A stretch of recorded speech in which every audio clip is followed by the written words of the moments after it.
നമസ്കാരം, nation news ലൈവിലേക്ക് സ്വാഗതം. നമ്മൾക്കെല്ലാവർക്കും ഇഷ്ടപ്പെട്ട ഒരു ബേക്കറി പലഹാരമാണല്ലോ പപ്സ്.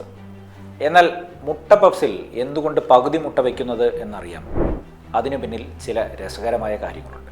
മുട്ട പപ്സിൽ പകുതി മുട്ട വയ്ക്കുന്നതിൻ്റെ പ്രധാന കാരണം പപ്സിൻ്റെ ഷേപ്പ് നിലനിർത്തുവാൻ വേണ്ടിയിട്ടാണ്. പപ്സ് പോക്കറ്റ് സൈസാണ്. അതിൽ മുഴുവൻ മുട്ട വെച്ചാൽ മസാലയുമായി ചേർന്ന് അടച്ചു വെച്ച് ബേക്ക് ചെയ്യുവാൻ പ്രയാസകരമാണ്. സവാളയുടെ മസാലക്കൂട്ടിൽ പകുതി മുട്ട ചേരുമ്പോഴാണ് മസാലയുടെ രുചിയോട് കൂടി മുട്ട പപ്സ് നമുക്ക് കഴിക്കുവാൻ സാധിക്കുന്നത്, അല്ലെങ്കിൽ മുട്ട പപ്സിന് സ്വാദേറുന്നത്. മറ്റൊരു കാരണം, ഒരു പപ്സിൽ പകുതി മുട്ട ഉപയോഗിക്കുന്നത് ചെലവ് കുറയ്ക്കുവാനും സഹായിക്കുന്നു. ബേക്കറികൾക്കോ അവ മൊത്തത്തിൽ വിൽക്കുന്നവർക്കോ ഇത് ലാഭകരമാണ്. രുചിയും രൂപവും ചെലവും കണക്കിലെടുത്താണ് മുട്ട പപ്സിൽ പകുതി മുട്ട മാത്രം ഉപയോഗിക്കുന്നത്. ദക്ഷിണേന്ത്യയിലെയും മിഡിൽ ഈസ്റ്റിലെയും പല ഭാഗങ്ങളിലും പകുതി വെച്ച മുട്ട പപ്സുകൾ ഓതന്റിക് പാചക രീതിയായും മാറിയിട്ടുണ്ട്.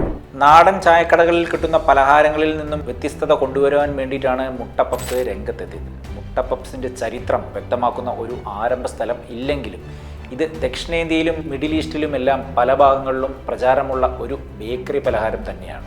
പപ്സ് എന്നത് യൂറോപ്പിൽ നിന്നുള്ള പഫ് പേസ്ട്രി എന്ന പാചക രീതിയിൽ നിന്നാണ് ഉത്ഭവിച്ചത്. 16-ാം നൂറ്റാണ്ടിൽ തന്നെ യൂറോപ്പിൽ പഫ് പേസ്ട്രി ഉപയോഗിച്ചിരുന്നതിൻ്റെ രേഖകളുണ്ട്. ഫ്രാൻസിലും സ്പെയിനിലും പഫ് പേസ്ട്രികൾ വലിയ പാരമ്പര്യമാണ് നേടിയിരുന്നത്. കേരളത്തിൽ പപ്സ് ജനപ്രിയമായത് 1990-കളിൽ ബേക്കറികൾ വ്യാപകമായതോടുകൂടിയാണ്.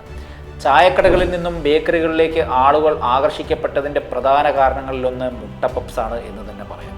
മുട്ട പപ്സ് പല ദേശങ്ങളിലായും പല കാലങ്ങളിലായും വിവിധ പാചക രീതികളുടെ സ്വാധീനത്താലും ഇപ്പോഴും താരമായി വിലസുന്നു.